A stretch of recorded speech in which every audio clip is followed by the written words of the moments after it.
복된 저녁입니다. 우리 성경 말씀 잠언서 11장을 같이 보겠습니다. 잠언서 11장 25절을 같이 읽읍시다. 시작. 구제를 좋아하는 자는, 남을 윤택하게 하는 자는, 우리 한 번 더 읽읍시다. 시작. 구제를 좋아하는 자는 풍족하여질 것이요 남을 윤택하게 하는 자는 자기도 윤택하여지리라. 아멘. 금요일 저녁 오늘 우리는 성경이 성도의 풍족과 윤택을 미워하는가라는 제목으로 같이 기도 제목을 삼아 기도하려고 합니다. 금요일이 가지고 있는 독특성이 있습니다. 과거에는 토요일이 주말이었는데 이제는 금요일을, 어떤 사람은 목요일을 주말이라고 생각을 합니다. 금요일이 주말인 것은 일부분 인정이 되는 것은 청교도들은 주일, 다시 말해 주일을 귀하게 여기는 마음은 과거 안식일로 불리워졌던 토요일부터 시작되는 것으로 생각을 했습니다. 그래서 성경 밖에서 발견되어지는 가장 성경적인 사람이라 불리웠던 청교도들은 토요일을 예비 안식일이라고 불렀습니다. 토요일까지 열심히 일하지만 주일을 준비하는 마음으로 토요일을 준비했기 때문에 과도한 육체적인 피로나 과도한 신경을 쓸 일들을 토요일 날 잘 못 보냄으로 인해서 주일에 영향이 미치지 않도록 가급적이면 토요일 오전에 농사일을 마무리한다든지 인쇄나 글을 쓰는 일을 마무리한다든지 해서 토요일을 가급적이면 주일의 연장선으로 보았다는 측면에서 금요일 저녁을 귀하게 보낸 것은 무척 의미 있는 것이라고 생각이 되어집니다. 그래서 금요일 저녁에 이렇게 모여서 기도하는 것은 전 세계에서 우리 조국교회만이 가지는 독특한 자세라고 보여집니다. 보편적으로 서양은 목요일 혹은 수요일을 기도의 시간으로 갖습니다. 그러나 우리 조국교회는 예수님이 십자가에 달린 것을 기억하면서 금요일 저녁에 아무래도 우리를 위해 지신 십자가라고 하는 그 죄송함과 또 죽음이 가지고 있는 우리의 죄에 대한 깊은 진지함, 이런 부분들과 예수님이 우리의 죄를 십자가에 달리셨다는 것을 기억하고 기도할 때 우리의 마음 안에 있는 참회와 기도 요소에 하는 중요한 회개라는 이런 것들이 자연스럽게 이렇게 도출된다 생각을 해서 우리의 선배들은 새벽 기도회와 함께 금요 기도회를 교회의 좋은 전통으로 가지고 있습니다. 개인적으로 금요일 저녁은 참 좋은 것이 토요일을 앞두고 있을 뿐만 아니라 한 주간을 마무리한다는 측면에서도 참 좋고, 또 우리로 하여금 아무래도 금요일 이후의 시간이 토요일이다 보니까 조금 더 평소에 9시, 10시에 잠자리에 드는 분도 조금 더 기도할 수 있도록 뒤에 있는 안식의 개념이 있어서 금요 기도회로 우리의 선배들이 기도한 것은 참 지혜로운 것이라 생각이 되어집니다. 금요일 저녁에 모여서 기도할 수 있고 기도할 마음을 주신 하나님께 감사와 영광을 돌려드립니다. 오늘 읽었던 본문을 가지고 성도의 윤택과 풍족함과 윤택이라고 하는 것이 기독교인들에게는 좋은 일이 아닌가, 금욕적이고 제어하고 할 수만 있으면 풍족하지 않고 윤택하지 않고 사는 것이 더 성경적인가. 그래서 하나님은 하나님의 백성인 성도의 풍족과 윤택을 싫어하시는가 라고 하는 주제를 가지고 같이 기도 제목으로 삼으려고 하는 것은 우리의 삶의 풍족과 윤택이 주는 도전과 유혹, 열망이 존재하고 거기에 동시에 나의 유익으로 인하여 주님을 향한 충성에 손상이 올 수도 있다는 물질적 부담이 늘 존재하기 때문에 어지중간한 자세, 그리스도인들은 과도하게 부자가 되면 안 되지 않을까? 혹은 주님께서 주시는 것과 세속적인 즐거움이 같이 조화될 수 있을까? 이런 부분들, 특별히 우리 시대의 교회의 부패나 교회 지도자들의 온전치 못한 모습을 공격할 때에 물질적 번영, 기복신앙, 구복신앙, 번영신앙, 이런 부분들이 무분별하게 자꾸 이렇게 들려짐으로써 옳고 그름이 혼재되어 있기 때문에 오늘 이 저녁에 우리가 자유롭고 분명하게 기도하기 위하여 이 제목으로 같이 상고하려는 것입니다. 우리 제목을 한번 같이 더 읽읍시다. 시작.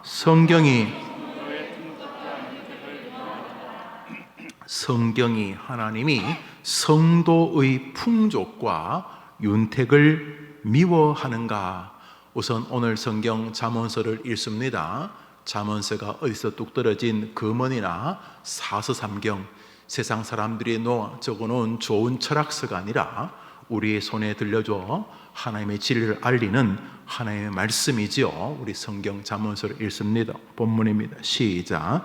구제를 좋아하는 자는 풍족하여질 것이요 남을 윤택하게 하는 자는 자기도 윤택하여지리라. 저기 문장이 구제를 좋아하는 자에게 상으로의 풍족과 다른 사람을 윤택하게 하는 자에게 하나님이 주시는 은총의 결과로서의 윤택이 등장을 합니다.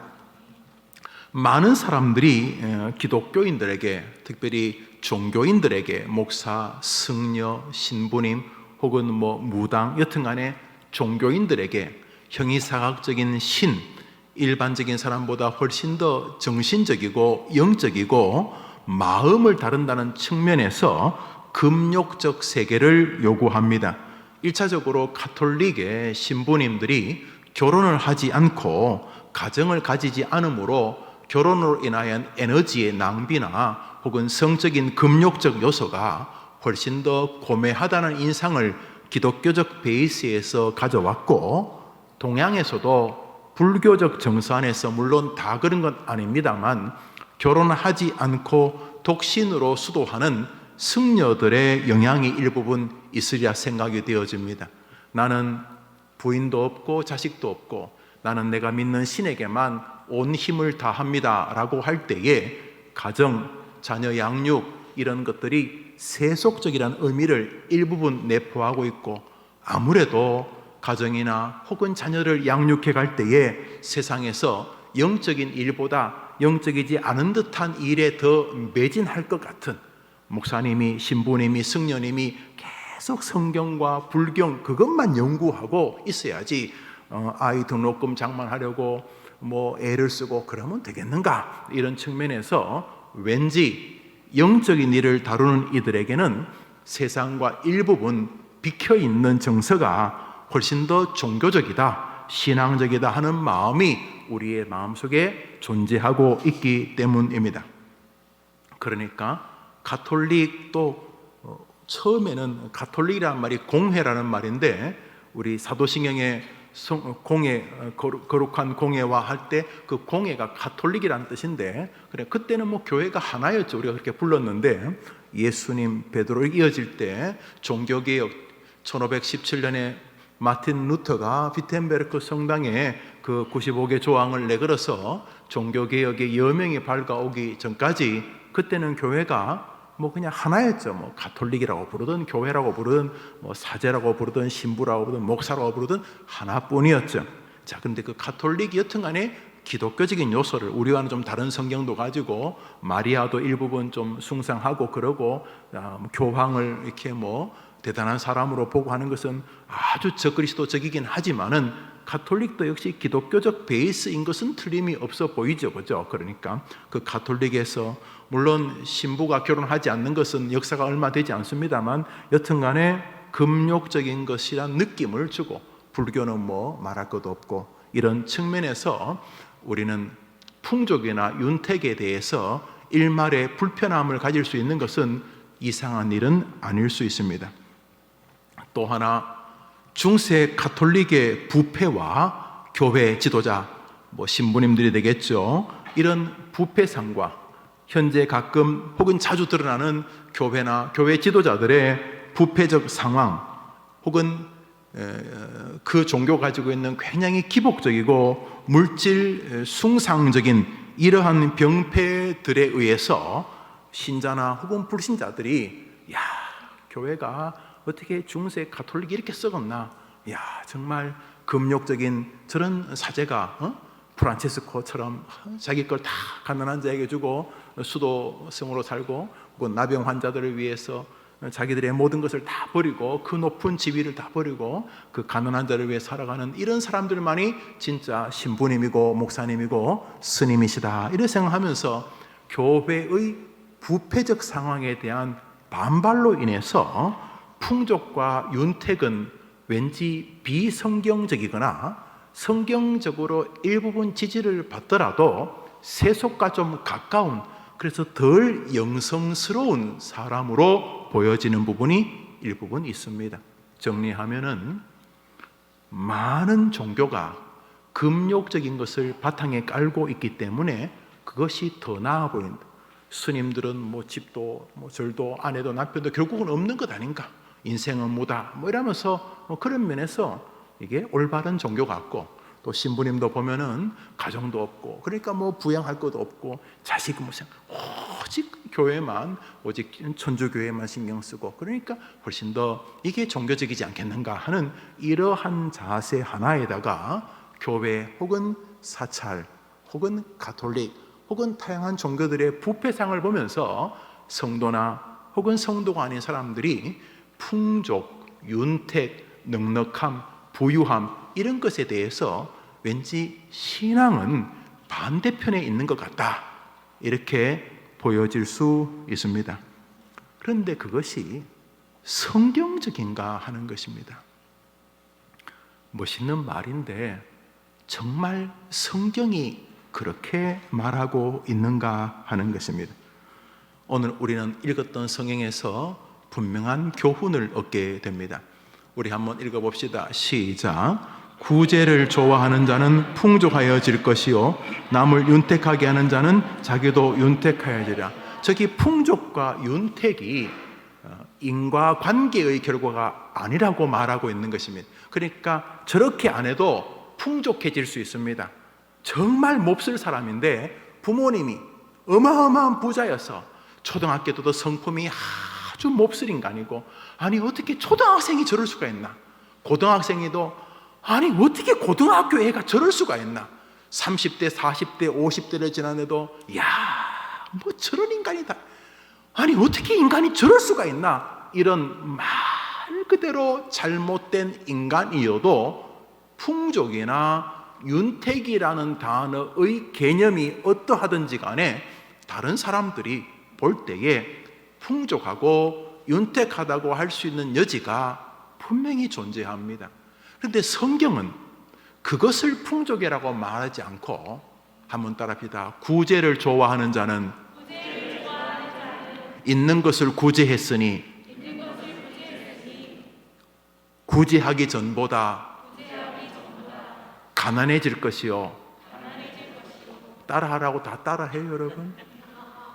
논리적으로는 구제를 좋아하면 100원이 있었는데 50원을 구제하면 50원만 남는 것이 과학이고 상식이고 논리의 철학 아닙니까? 그런데 구제를 좋아하는 자는까지는 우리의 신앙과 삶의 태도고, 풍족하여질 것이오는 하나님의 개입의 세계라는 것입니다. 한번 아멘 해보세요. 저 본문은 우리에게 풍족과 윤택에 대한 분명한 하늘의 개념을 우리에게 소개하고 있다는 것입니다. 이제 우리가 본문을 상고하겠습니다. 오늘 우리는 읽었던 저 본문에서 놀라우리만치 위대한 교훈을 발견하게 됩니다. 그것은 하나님이 풍족과 윤택을 상으로 생각하고 계시다는 것입니다. 하나님보다 더 거룩한 척하면 안 됩니다. 하나님께서 풍족과 윤택을 상으로 생각하고 계시다는 것입니다. 누가 한다고요? 누가? 하나님이. 그러니까 이상한 사람들 멋을 내면서 말하지만 조심해야 되는 것입니다. 특별히 대단히 도덕적이고 윤리적인 것을 신앙의 위대한 가치로 강조하는 사람들은 여러분 주목해 보아야 됩니다. 한번 따라합시다. 의인은 없나니 하나도 없도다. 이 기준에 도달할 사람은 전무하기 때문에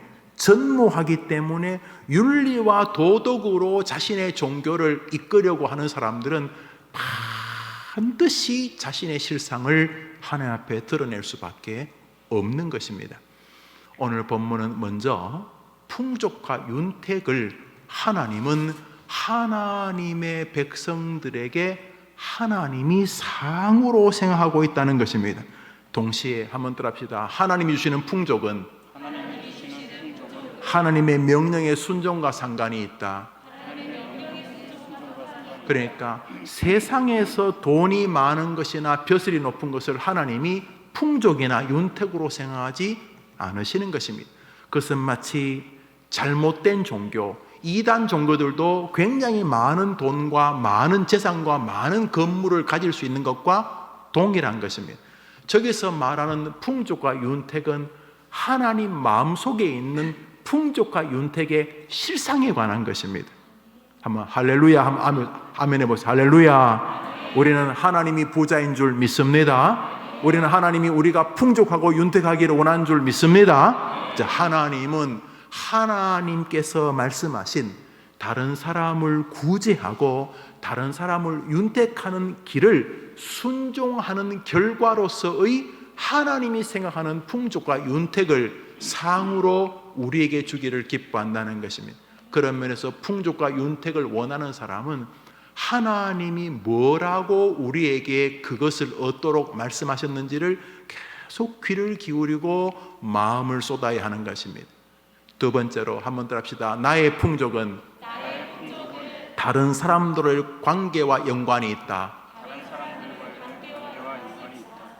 오늘 본문은 다른 사람, 자기가 구제하는 것을 구제라고 부르지 않죠. 구제라는 것은 나가 아닌 타자, 남편, 아내, 아들, 딸을 비롯하여 고모, 이모, 숙모, 집사님, 전도회, 옆에 있는, 앞에 있는, 뒤에 있는 사람들을 말하는 거죠. 그래서 하나님이 주시고자 하는 풍족과 윤택은 하나님의 말씀과 상을 그렇게 하는 자는 그렇게 될 것이요. 그러니까 하나님의 말씀에 마음을 둬야 되고, 두 번째로 반드시 하나님이 우리에게 주고자 하는 풍족과 윤택은 다른 사람과의 관계와 상관이 있다는 것입니다. 저는 설교의 윤택을 원하고 있습니다. 저는 제가 설교할 때에 회중들에게 풍족한 역사가 일어나기를 원하고 있습니다. 저는 그걸 원합니다. 저는 진짜 풍족과 윤택에 목이 마른 목사입니다. 그런데 제가 설교에 풍족과 윤택한 역사가 나타나려면 회중들과의 관계와 상관이 있다는 것이에요. 내가 열심히 준비하는 것에 크게 의미가 있지 않고 회중들과 내 사이에 하나님이 저들에게 나를 통해 은혜를 주시기를 바라는 간절한 소망, 회중들에게 하나님이 나를 통해 영적인 구제와 영적인 윤택을 주기를 원해서 어린 아이들에게 설교할 때 청소년, 중년, 노년, 인생의 황혼에 있는 사람들에게 이 목사가 설교할 때에 저들이 큰 은혜의 영적 구제, 빈손으로 왔는데 돌아갈 때는 가슴 터지도록 말씀의 은혜를 받는 게 구제 아닙니까? 저는요, 대학 졸업반 즈음에 한 목사가 설교할 때 내 인생에 완전한 변화가 생겼습니다. 그 이후로부터 오직 말씀은 내 인생에 어떤 지침이 되어서 내가 그거로 내 인생이 달라졌기 때문에 저는 뭐 다른 것도 해야 되겠지만 설교보다 더 중요하게 생각하지 않습니다. 여러분 볼 때 설교를 그따위로밖에 못하냐면 저도 할 말은 없습니다만 제 마음속에 저처럼 이 시간까지 교회를 다니면서도 말씀이 별로 의미가 없다가 어느 날 한 목사의 설교가 내 인생에 변화를 가져온 것입니다.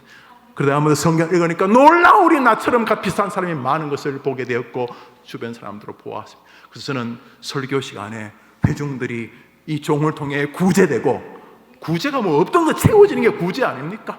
그냥 터덜터덜 죽을까 말까 이놈의 더러운 세상 그러다가 이 교회에 왔는데 아무 생각 없이 왔는데 예배를 진행하는 동안 하나님께서 막 부어주셔서 보따리가 넉넉한 성도들 되기를 원합니다. 그래서 오늘 본문에는 구제를 좋아하는 사람은, 다시 말해 회중들에게 하나님께서, 목사의 예를 듭니다. 회중들에게 하나님께서 나를 통해 저들에게 무언가를 부어주기를 원하는 사람은 풍족해질 것이다. 그러니까 저는 여러분들에게 은혜를 끼치려고 죽을 똥 살똥 몸부림쳐야 되는 것입니다. 왜? 나를 위해서라도. 오늘 본문을 내가 넘을 수가 없으니까. 그래서 설교를 통해서, 예배를 통해서 회중들이 더 윤택해지도록 하면 나도 윤택해진다는 것입니다. 이것은 영적이든 정신적이든 인간관계든 물질적인 것은 지성이든 지력이든 아무 상관없이 만유의 법칙이 되는 것입니다. 그러나 다른 사람에 별 관심이 없어요.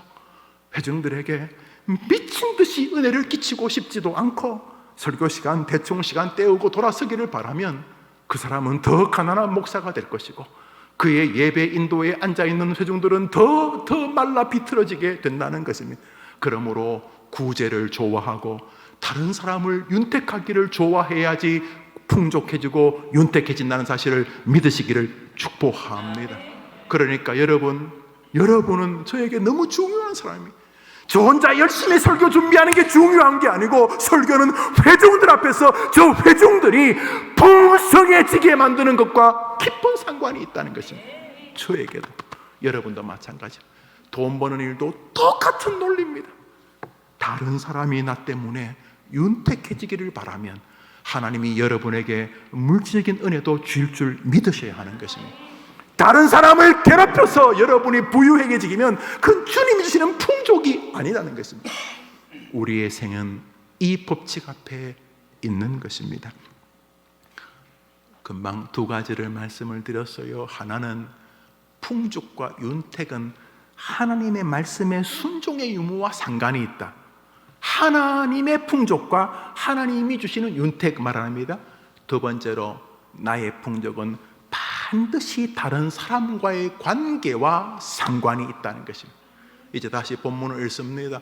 시작. 구제를 풍족해 남을. 그러므로 우리는 이 본문에서 나의 행복을 위해서라도 다른 사람의 행복에 마음을 둬야 한다는 사실을 기억해야 됩니다. 저는 60이 다 돼가지고 60은 아직 안 됐지만 이제 2해 지나면 60입니다. 60 가까이 살면서 나이가 70, 80이 되었는데 대화가 10대에서 벗어나지 못한 사람 많이 봤습니다. 정말 많이 봤습니다. 물론 저는 바꾸려고 하지 않습니다. 사람이 안 바뀌어지기 때문에 그건 하나님밖에 못하기 때문에. 그런데 말의 전개 방향이나 생각의 전개 방향이 다른 사람을 윤택하는데 별 관심이 없습니다. 내가 이 말하면 저 목사님 마음이 기쁠까? 내가 이 말하면 저 집사님 마음이 평안할까? 내가 이 말하면 저 선교사님이 위로를 받을까? 내가 이 말하면 이 전도회 이 회장님이 좋을까? 끊임없이 다른 사람을 윤택하게 하면서 말하지 않는 특이한 인생을 살아왔습니다. 그런데 시간이 지나면 그 주변에 그 사람을 존중하는 사람이 없습니다. 얼마나 바보 같은 인생살이입니까? 무엇보다 여러분은 어떤 사람을 좋아하셨습니까? 오늘 세상살이는 다 멈추고 별로 중요하지 않아요. 지금부터 다시 하는 겁니다. 한번 더 합시다. 구제를 좋아하는 자는 풍족하여질 것이요. 여러분 말에 구제합니까? 집사님 계셔서 우리 교회는 무조건 잘 될 거예요. 목사님이 우리 교회 목사님에게 너무 행복해요. 장로님 때문에 우리 교회는 번성할 수밖에 없을 거예요. 장로님 옆에 계셔서 너무 고마워요. 권사님, 집사님, 얘들아, 나는 너가 내 아이인 게, 내가 너가 내 딸인 게, 엄마가 내 엄마인 게, 엄마 내가 해림교회 성도 될 수 있도록 엄마가 우리 해림교회 내가 다닐 수 있게 해준 게, 말이죠. 다른 사람을 구제합니다. 못 해보셨습니까?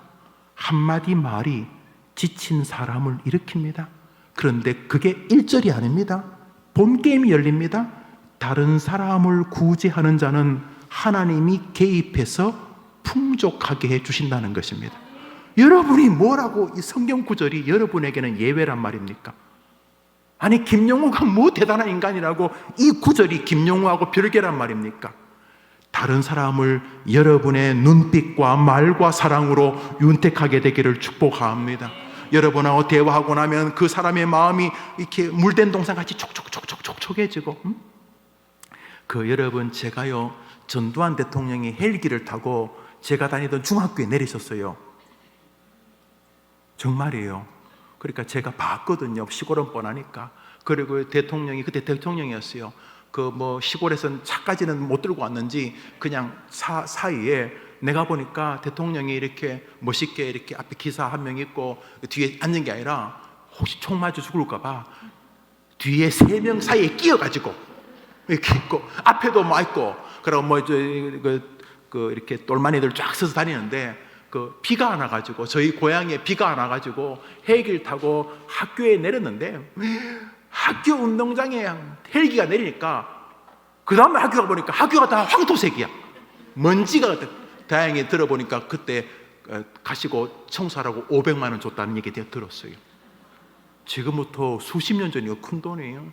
근데 대통령이 막 이게 막 손 들고 우리도 막 줄 서서 손 들고 막 그랬어요. 그런데 정말 비가 안 오니까 밭이 진짜 거북등이에요. 거북등 쫙 위 땅과 흙이 갈라지면서 거북등처럼 갈라지 거북등. 그런데 비가 오면요 희한하죠. 죽음 같은 것도 잡초들도 살아나기 시작해 새파래진단 말이죠. 다른 사람의 마음을 윤택하게 하는 자는 하나님이 여러분을 윤택하게 해주겠다는데 바보입니까? 함부로 다른 사람에게 말로 상처 주는 거 바보 아니죠. 바보. 무슨 그런 바보가 있습니까? 이 땅에서 이것을 믿으셔야 합니다. 구제를 좋아하는 자는 먼저 말로 구제하세요.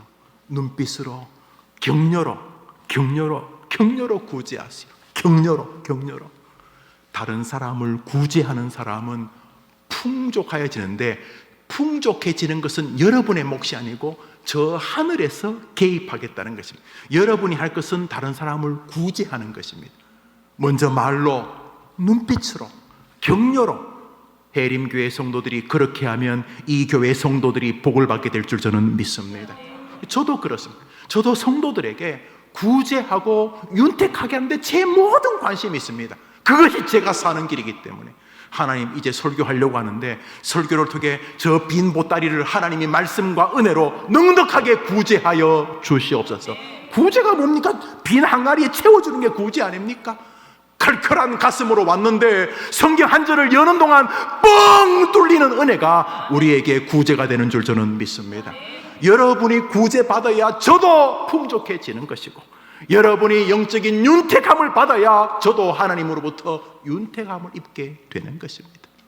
그것은 만사에 통용되는 법칙입니다. 물질도 마찬가지고 정신도 마찬가지입니다. 어느 날 심장마비가 와서 죽을 때 구제할 기회를 놓치면 너무 억울한 거 아닙니까? 오늘부터 옆에 있는 그 사람에게 여러분이 풍족과 구제의 아름다운 출발점이 되기를 축복합니다. 그런 면에서 영적으로 활기차려면 다른 사람이 영적으로 활기차도록 도와줘야 되고, 여러분이 영적인 세임을 얻고 싶으면 다른 사람이 영적으로 세임을 얻게 해줘야 되고, 여러분이 부유하고 싶으면 다른 사람이 부유하게 해줘야 되고, 여러분이 인정받고 싶으면 다른 사람을 인정해 줘. 이 법칙을 여러분이 무시해서는 안 되는 것입니다. 특별히 안타까운 것은 청소년들입니다. 얘들은 요셉이 될지도 모르고, 요셉 한 사람이 나라 건지잖아요. 사무엘이 다윗이 이 아이들도 어떻게 될지를 모르는데 이 시대 이 망할 교육이 우리 아이들로 하여금 이 엄청난 부유한 세계를 다 망가뜨리고, 남을 짓밟아야 된다, 남을 짓밟아야 된다, 네가 이를 악물고 짓밟아야 된다, 네가 승리하게 해서 되도 않는 이 슬픈 교육을 가르치고 있는 것이 아닌가. 물론 불안해서 그렇겠죠. 부모님들도 불안하고 우리 애가 도태되는 거 아닌가. 여러분, 하나님이 한번 붙잡아 주시면 되는 줄 믿으시기를 바랍니다. 우스갯소리지만 열심히 아침에 일어나가지고 뭐 똘똘똘똘 구부르고 뭐 학원을 막 순회하듯이 돌리고 다 뭐 할 수 있어요. 할 수 있는데 우리 기독교인에게는요, 영적인 한 방이 늘 있습니다. 이게 일확천금이 아닙니다. 여러분, 좁쌀 내가 말하죠. 좁쌀 알죠? 좁쌀 알죠? 네? 좁쌀 10번 열심히 구르면 얼마나 갈까요? 똘똘똘똘똘똘 요만큼 가겠죠. 여러분, 호박이 저보다 크더라고요. 호박 한 번 구르면 얼마나 갈까요? 좁쌀 100번 구르는 것보다 호박 한 번 구르는 게 낫는 것처럼 우리가 열심히 살아야 되겠지만 하나님이 나를 풍족하게 해주면 목회가 열리는 줄 믿습니다. 목회만 열립니까? 여러분의 길도 열리는 것입니다. 믿으면 아멘. 그러므로 하나님은 우리가 하나님의 말씀에 먼저 정신을 딱 붙이기를 원합니다. 여튼간에 성경 안에 길이 있다. 성경 안에 길이 있다. 성경 안에 길이 있다. 그러니까 아이들과 함께 부지런히 성경을 읽고 설교를 들어야 하는 것입니다. 두 번째로, 다른 사람과 나의 풍족은 연결되어 있다. 다른 사람의 윤택과 나의 윤택은 뗄 수 없는 관계이다. 다른 사람을 윤택해 하면 하나님이 우리를 윤택해 하시겠다고 하는데, 제가 말하잖아요. 김영우가 뭐 대단한 인간이라고 이 성경 구절과 다르게 제 인생을 대입하겠냐고요. 저는 한 번도 그런 경험이 없습니다. 성경대로 해 주셨기 때문입니다. 저는 앞으로도 우리 교회가 부흥할 것을 조금도 의심하지 않습니다. 성경에 그렇게 써놓았기 때문에. 사랑하는 여러분, 여러분의 인생도 의심할 필요 없습니다. 여러분이 하나님의 말씀을 순종하고 여러분을 그 옆에 자꾸 붙이기만 하면 하나님이 개입해 줄 줄 믿습니다.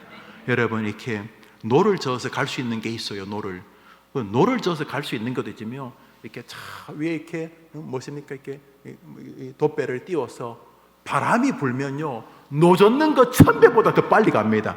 하나님이 불어주시면 더 빨리 갈 줄 믿으면 아멘 해 보십시오. 어느 게 빠릅니까? 어느 게. 그러니까 그렇게 뭐 과도하게 싸울 필요도 없어요. 해봤는데요, 별거 없어요. 돌아서면 다 잊어버릴 것들이에요. 그러나 하나님이 개입하면 무에서 유를 만드시는 하나님의 능력이 우리 앞에 나타날 줄 믿습니다. 다시 본문 읽습니다. 시작. 구제를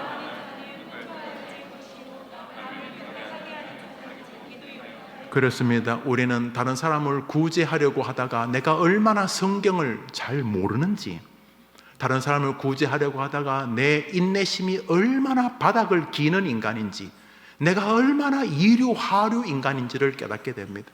나이가 60이 다 됐는데도 아직도 내가 젖먹이 수준이구나 깨닫게 됩니다. 저 한 구절을 지키려고 하는 동안, 구제를 좋아하고 다른 사람을 윤택하게 하는 동안 나의 이기심과 나의 복심과 나의 위선이 얼마나 깊은지를 보게 되는 것입니다. 물론 저렇게 살지 않는 사람은 그런 고민도 하지 않지요. 그러나 구제를 좋아하는 자는 하나님이 풍족하게 해준다는 이 진리 앞에 나를 밀어넣는 순간, 그동안 얼마나 내 삶이 이상했는지, 저 삶이 얼마나 버겁고 삐그덕거리고 불편하고 스스로 내가 이게 위선이 아닌가 싶을 만큼 혼란에 빠지는 자기 자신의 실상을 보게 해주시는 것입니다. 저 본문은 우리를 성장시키고 성숙시키는 은혜의 세계입니다. 가끔 인생을 살면서 80, 90이 되었을 때 비로소 자기의 것을 손을 놓으면서 다른 사람을 구제하거나 옆에 있는 학교에 기증하거나 이런 사람들을 보게 됩니다. 90, 80이 되어서 조금씩 철이 드는 것입니다. 왜요? 깨닫는 세계를 보게 되는 것입니다. 하나님을 만난 것입니다.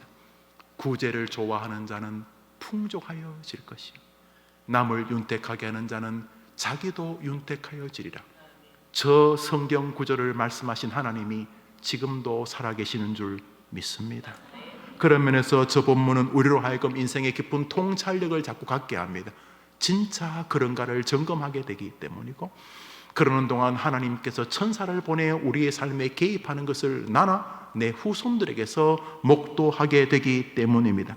그리고 전혀 은혜 받지 못할 것 같은, 잊어버리고 손해되고 나는 그냥 스치듯이 한 것인데 그것이 1000배나 10,000배가 되어서 돌아옴으로 인하여 전혀 생각지도 못했던 은혜를, 인생 중년이나 황혼에 경험케 되는 은혜를 체험케 되는 것입니다. 우리는 살면서 놀랍게도 내가 구제했던 사람이 나보다 더 뛰어난 사람이라는 사실을 발견할 때가 한두 번이 아닙니다. 지금은 내가 그 사람을 윤택해 하고 내가 마치 어떠한 정서적 갑인 것 같은데, 시간이 지나면서 그 구제받았던 사람이, 내가 풍족하게 해주려고 노력했던 그 사람이 놀라우리만치 변장한 예수님인 사실을 깨닫게 되기 때문인 것입니다. 주님 말씀하셨습니다. 고맙다 얘야. 예수님이 너무너무 감격해하기 때문에 사람이 묻습니다. 아이고 예수님, 저 잘못 본 거 아닙니까? 저 해림교회 집사입니다. 저 해림교회 장로입니다. 아니다. 너가 나를 위로해주고 너가 나의 손을 붙잡아주고, 내가 눈물 흘릴 때 너가 나를 껴안아 주었고, 내가 줄일 때 너가 나를 먹였다. 아니 내가 언제 예수님께 그랬습니까? 네가 그 연약한 자 구제하려고 했던 는 바로 그 세터민이 하나님이었다고 말하고 있는 것입니다. 너가 열심히 눈물로 흘리며 데려오고 눈물로 기도하고 엄마 아빠가 안 보내려고 할 때 읍소하면서 아이는 교회 보내는다고 말했던 그 너희 반 아이가 변장한 나였다고 말씀하시는 것을 여러분이 보시면서 구제했던 그 사람이 나보다 더 탁월한 사람이었다는 사실도 깨닫게 해주시는 것입니다. 구제를 좋아하는 자는 풍족하여진다는 말은 영원히 단 한 발짝도 변화될 리가 없는 진리인 것입니다. 성경의 엘리야가 하나님 앞에서 예언을 하라고 음성을 듣고 악한 아합과 이세벨에게 예언합니다. 이제 이스라엘 땅에 비가 안 옵니다. 내가 비가 온다고 말할 때까지 비가 안 옵니다 하라고 말했더니 죽이려고 하면 도망다닙니다. 도망다니면서 이렇게 먹다가 이제 까마귀가 먹여주는 거 먹다가 하나님께서 사렙다 과부한테 가라 그럽니다. 아이고 까마귀 어디서 제사 지내고 남은 바짝 말란 떡 이런 거 몇 개 주서 까마귀가 무슨 산의 진미를 가져왔겠어요. 그냥 어디서 그 제사 드리고 남은 떡들 가져와 그냥 먹었겠죠. 까마귀가 집에서 요리해가지고 가져왔겠어요. 스프하고 샐러드하고 스테이크 그랬겠어요. 그래서 선지자가 그거 좀 먹다가 이거 좀 그런데 싶은데 아마 하나님께서 사렙다 과부 집으로 가라 그러고 밤새도록 기어가고 낮에는 또 잡으려고 그러니까 밤에 이렇게 해가지고 사렙다 지역의 과부를 만나게 됩니다. 과부를 딱 만나니까 사렙다 과부가 이렇게 나무를 줍고 있습니다. 그래서 이 선지자 엘리야 선지자가 저 하나님이 보내셨는데요 이렇게 말하니까 이 과부가 이렇게 봅니다. 이렇게 보고는 예 하나님이 보내셨구만요 따라오십시오.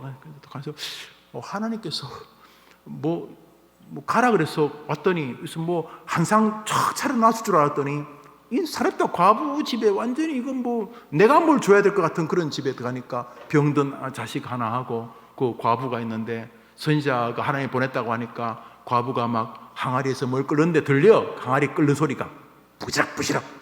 그래서 그러니까 밀가루 그저 빵 하나 구울 거 정도 하고 그거 이렇게 기름 하고 후라이팬에 굽는지 여튼간에 그리고 하는 말이 선지자님 이게 마지막 음식입니다. 우리 아들하고 아침에 이게 마지막 음식인데 이거 먹고 우리 금식하다가 죽자 그랬습니다. 드시죠.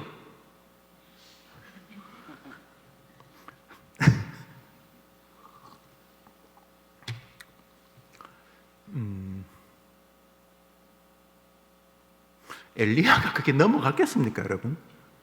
그런데 엘리야가 하나님의 뜻을 이룹시다. 하나님 뭐라 그랬냐면 네가 그 과부한테 가라 그랬고 그 과부가 너를 먹일 거라 그랬으니 이제 당신은 당신 일하고 나는 내일 합시다. 내가 좀 뻔뻔스럽긴 하지만은 해봅시다 하고 과부가 만든 떡을 먹습니다. 그날부터 역사가 납니다. 떡 반죽 그릇에 떡이 가루가 떨어지지 않고 기름을 아무리 부어도 기름이 줄지 않습니다. 할렐루야.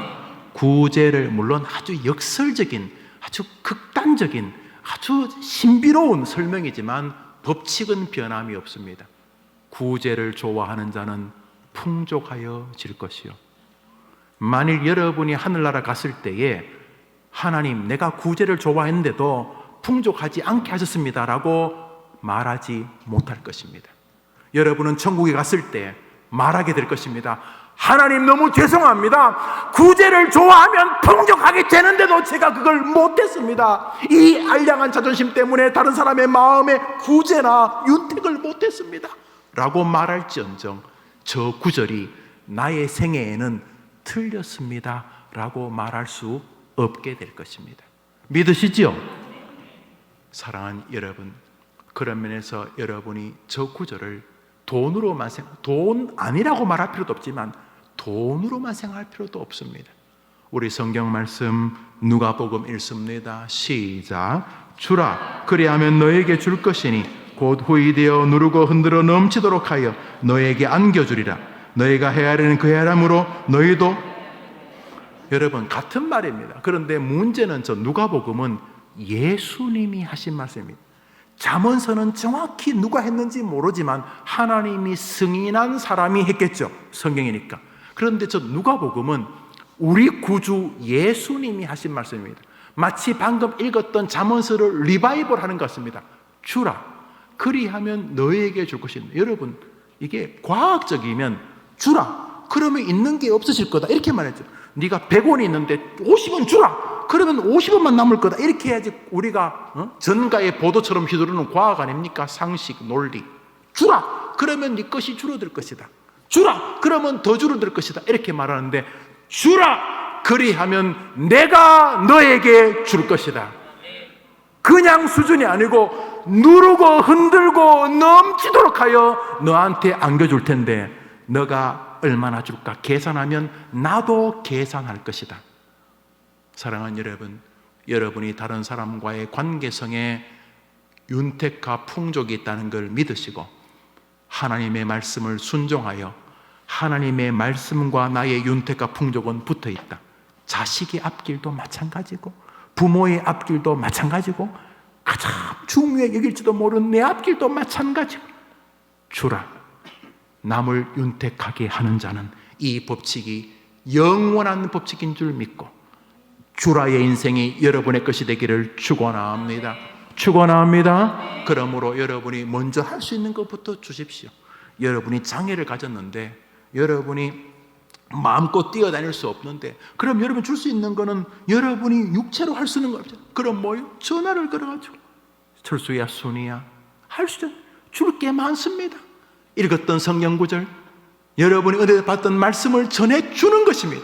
주라! 주라! 그리하면 나 여호와가 너에게 줄 것인데 네가 상상도 못할 것을 네 품에 안겨주겠다. 여기 한번 인생을 걸어볼 만하지 않습니까?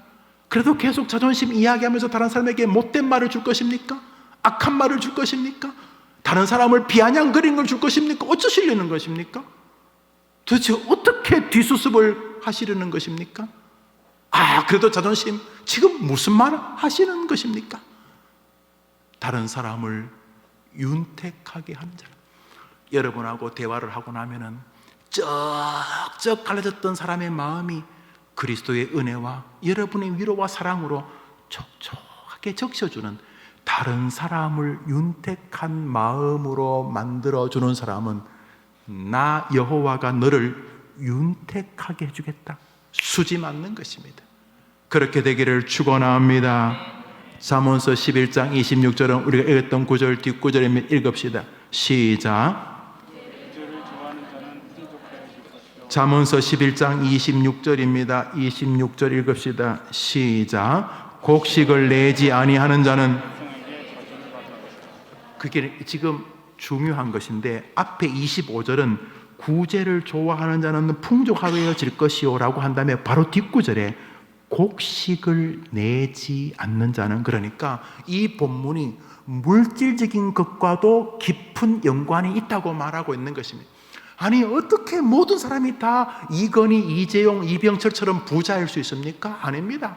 이제 겨우 하루 벌어 하루 먹고 사는 일용직일 수도 있고 비정규직일 수도 있고 아르바이트 해가지고 겨우 학비 일부분 모으고 모아서 다시 복학하고 그럴 수 있습니다. 어떻게 다 부자입니까? 그런데 주라의 법칙을 무시하고 네가 가질 수 있는 곡식의 일부분을 내지 않는 자는 저주를 받을 것이다.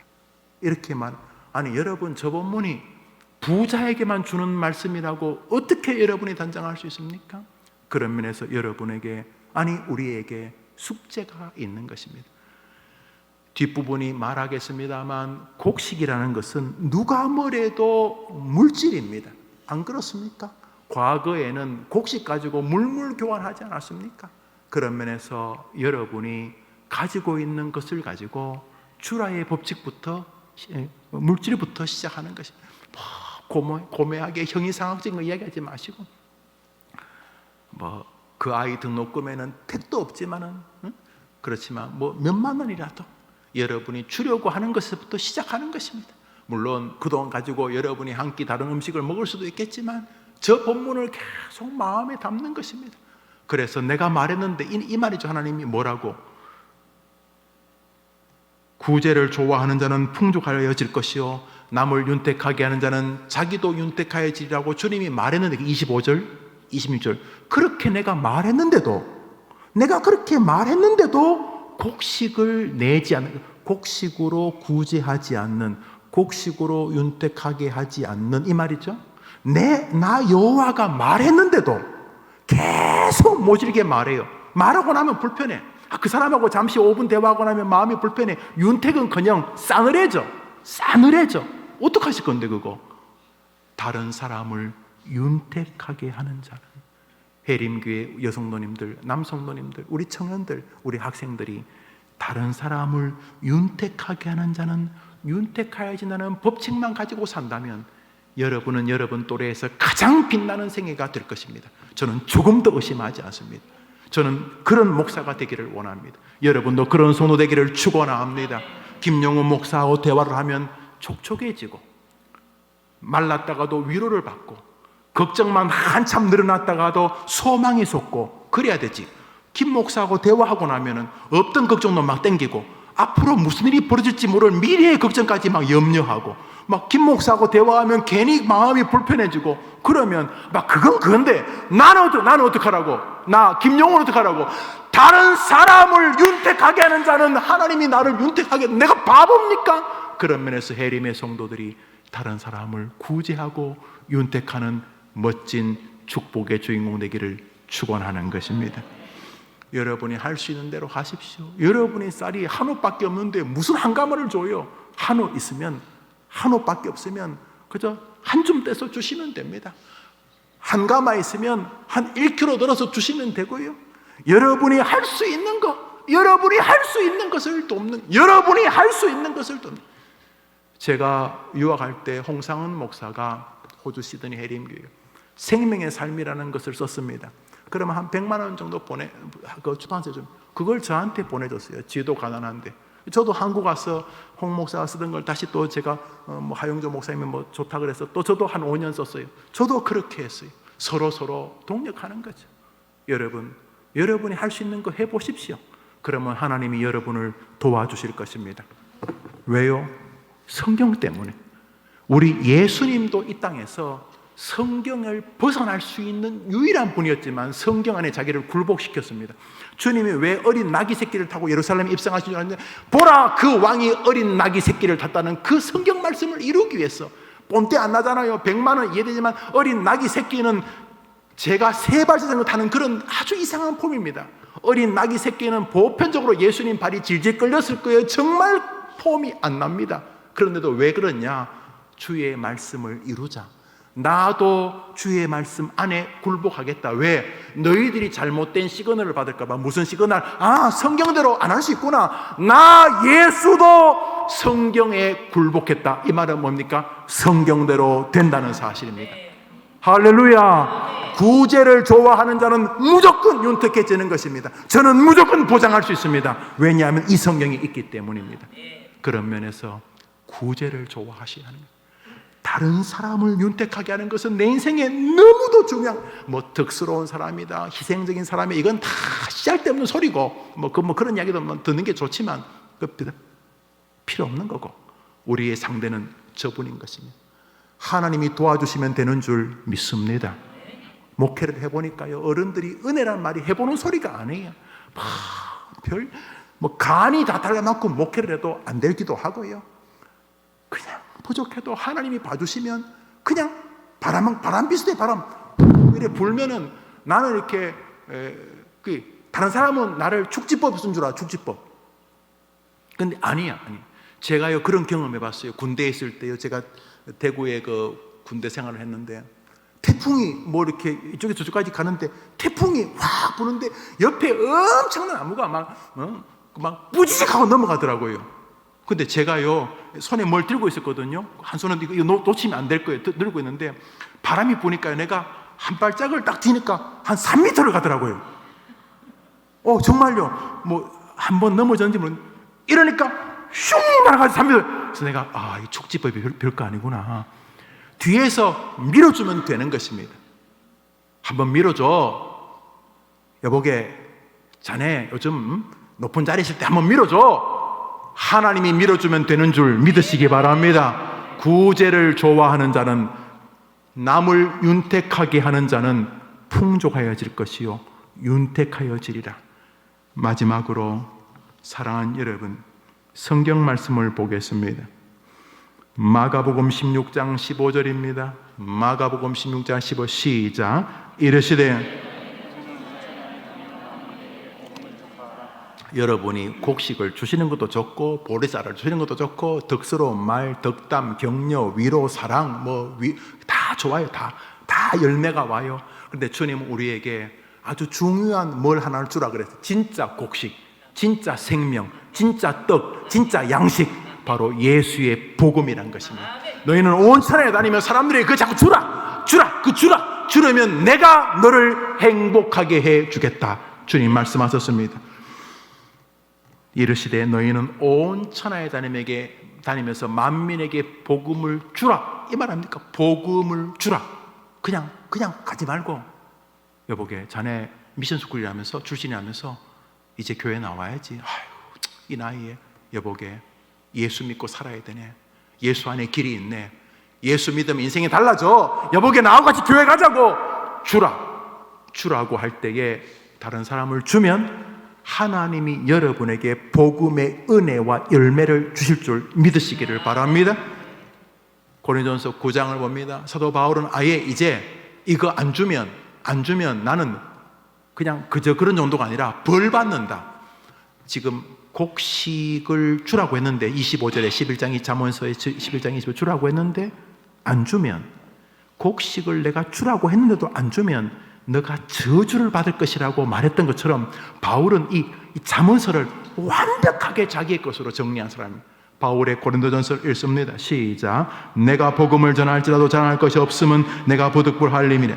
만일 복음을 전하지 아니하면 내게, 잠언서 11장 25절 주라. 구제를 좋아하는 자는 풍족하여질 것이요 다른 사람을 윤택하게 하는 자는 자기도 윤택하여지리라. 그러나 곡식을 내지 않는 자는, 내가 25절에 말했는데도 계속 그따위로 생각하고 그따위로 말하고 그따위로 돈 쓰고 그따위로 사람을 함부로 대하면은 저주를 받을 것이다. 이렇게 말했는데 바울은 그 본문을 치환해서 내가 다른 사람에게 복음을 주는 것은 너무 마땅하다. 만일 내가 복음을 주는 일은 너무나 마땅한 진리인데 내가 다른 사람에게 복음을 주지 않으면 나한테 저주가 임할 것이다. 그랬어요. 여러분, 그러니까 복음을 전하지 않는 것 자체가 저주의 삶이에요. 왜냐하면 당연히 누릴 수 있는데 못 누리고 사는 거니까. 여러분이 있는 곳에서 저처럼 설교하게 되기를 축원합니다. 저는 여기서 설교하고 여러분은 여러분 집에 가서, 여러분 직장에서, 커피숍에서, 길에서, 차 안에서 여러분은 설교하시는 거예요. 저는 이 강단 설교자, 여러분은 세상 설교자, 우린 다 같이 만인 세상인 줄 믿습니다. 주라! 그리하면 너에게 줄 것이니 곧 후히되어, 대박 알죠? 후히되고 누르고 흔들어 넘치도록 하여 네가 와라고 말할 만큼 내가 줄 것이다. 우리 하나님 믿읍시다. 목사님 저 줄 거 없어요. 그러면 설교를 다시 시작해야 돼요. 사랑을 줄 수 없을 만큼 가난한 자도 없고요. 줄 거 있어요. 줄 거 있다. 줄 거 있습니다. 무엇보다 예수의 복음을 전해주기 위하여 여러분의 인생을 다시 점검하게 되기를 축원합니다. 로마서 10장입니다. 읽읍시다. 시작. 보내심 받지 아니하였으면 어찌 전파리 기록된 말음답도다. 좋은 소식을 전하는 발의 인생은 아름다운 것은 로마서만이 아니라 구약과 신약과 하나님의 법칙에서 변함없는 진리다, 이런 뜻입니다. 우리 행복을 원하잖아요. 저도 행복하고 싶어요. 저도요, 행복한 1992년도에 신학교 들어갔으니 이제 30년, 해수로 31년째 이렇게 목회를 합니다. 30년이면 꽤 길지요. 저는 중요한 책이 한 권밖에 없습니다. 성경책. 다른 것은 다 어바웃이고 핵심이죠. 성경책 한 권을 붙잡고 여기까지 왔습니다. 공부하러 잠시 외국도 갔었고 이곳저곳 교회 다녔고 이런저런 사람들도 많이 만났습니다. 돌아보면 한 가지였습니다. 말씀대로 된다는 것입니다. 말씀대로 되는 줄 믿습니다. 그래서 제가 바보가 아닌 이상 저는 말씀 준비보다 더 중요한 게 없습니다. 왜냐하면 그게 나를 살리는 길이고 회중들을 살리는 길이고 회중들을 구제하는 길이고 회중들을 윤택하는 길이고 그것이 또 나를 윤택하게 하는 길이기 때문인 것입니다. 할렐루야. 그래서 저는 말씀 사역에 온 힘을 쏟지 않는 목회자들을 솔직히 이해를 못합니다. 저는 사실은 웃으면서 이해하는 척하지만 사실은 저는 이해를 못합니다. 저는 다른 사람에게 냉소적이거나 부정적으로 말하는 사람도 사실은 거의 이해를 못합니다. 이해하는 척은 하지만 왜냐하면 살아보니까 저쪽에 달렸습니다. 믿으면 아멘 해보십시오. 저쪽에 하나님께 달린 거예요. 저분이 된다 그러면 천지개벽해도 되는 것이고 저분이 안 된다 그러면 천지가 다 박수를 쳐도 안 되는 것이에요. 그런데 하나님은 대충 그러면 찍을까? 이쪽을 찍을까? 저쪽을 찍을까? 찍기로 주지 않고 하나님의 말씀 안에 길을 열어 주신 것입니다. 구제를 좋아하는 자는 윤택하여 질 것이다. 사랑하는 여러분, 이것이 우리로 풍족과 윤택의 법칙인 줄 믿습니다. 최종적인 줄 것은 우리 주님은 복음이라고 말하고 싶으신 것입니다. 여러분, 물질이나 쌀 한 파대 퍼줘도 하나님이 주시는데, 하나님이 챙겨주시는데, 하나님이 정말 주기를 원하는 복음을 전하는 삶을 그냥 내버려 두시겠습니까? 복음을 전하면 하나님이 먹을 것 입을 것 주실 줄 믿습니다. 제가 가까운 사람들에게 이렇게 말합니다. 목회 염려된다. 정상적으로 목회하면 하나님이 먹을 것 입을 것 주신다. 나는 그렇게 말해줍니다. 후배들에게도 너가 정상적으로 목회하면, 정상이 뭡니까? 하나님의 말씀과 하나님이 제일 중요하다고 생각하고, 그렇다고 사람을 애써 무시할 필요 없지만 하나님이 제일 중요하다 생각하고 그렇게 하면은 나는 하나님이 그 목사에게도 먹을 것, 입을 것, 아이를 공부시킬 방법을 주실 것이라고 저는 믿는다. 지금도 후배들에게, 동료들에게 그렇게 말합니다. 저는 지금까지 그렇다고 믿습니다. 여러분에게도 그렇게 해줄 줄 믿으시기를 바랍니다. 하나님이 부자라고 정말 믿으시고 이제 여러분이 다른 사람을 아주 중요한 인생의 파트너로 보셔야 합니다. 친밀한 분이든 처음 만나는 분이든 상관이 없습니다. 다른 사람을, 구제를 좋아하는 사람은 풍족하여질 것이요, 다른 사람을 윤택하게 하는 자는 자기도 윤택하여지리라 라고 하신 하나님의 말씀이 여러분이라고 예외일 가능성은 제로입니다. 제로. 예수 그리스도 외에는 구원이 없기 때문에 예수 안 믿고 구원받을 가능성이 제로인 것처럼 다른 사람을 윤택하게 하고 다른 사람을 풍족해 하는 사람이 풍족하지 않을 가능성은 제로입니다. 제로. 그러니까 지금부터 여러분 옆에 있는 사람을 변장한 예수님처럼 보시게 되기를 축복하는 것입니다. 무엇보다 다른 사람에게 복음을 전합니다. 입만 열면 입만 열면 예수 이야기하는 영성의 주인공 되기를 축복합니다. 입만 열면 예수님 정말 좋아.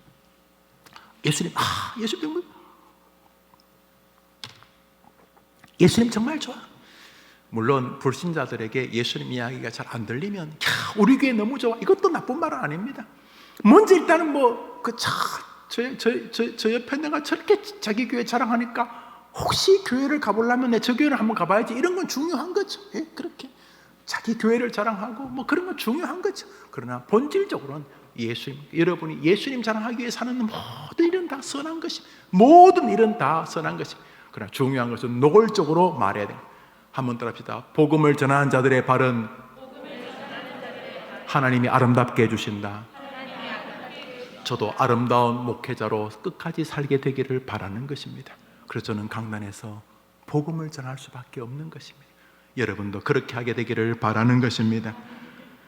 사도행전 16장 10절을 마지막으로 읽읍시다. 읽습니다. 시작. 바울이 하나님이 저 사람들에게 복음을 전하라고 우리를 부르신 줄로 인정함이라. 바울이 다니면서 사람들을 대할 때 하는 말입니다. 특정 소수만이 아니라 불특정 다수에게 충분히 우리에게 주시는 말씀이 되는 것입니다. 바울은 자기 인생을 정확히 인지했습니다. 다른 사람에게 복음을 전하라고 아직까지 나 바울이 살아있다. 이것이 인생관이었습니다. 여러분도 마찬가지입니다. 아니 말만 많은 세상입니까? 바울하고 우리하고 같은 사역이라는 뜻 아닙니까? 바울은 텐트 만드는 게 직업이었고, 여러분은 여러분의 직업이 있겠죠. 저는 목사, 여러분은 뭐 가정주부 뭐 있겠죠. 그럼 똑같습니다. 우리의 사명은, 우리가 아직 살아있는 것은 하나님이 우리들 보고 다른 사람에게 복음을 전하라고 살아있는 줄 믿습니다. 복음을 주게 되기를 축원합니다. 복음을 주게 되기를 축원합니다. 오늘 설교 본문을 읽고 마지막으로 마치려고 합니다. 오늘 본문입니다. 시작. 구제를 좋아하는 자는 풍족하여질 것이요. 할렐루야.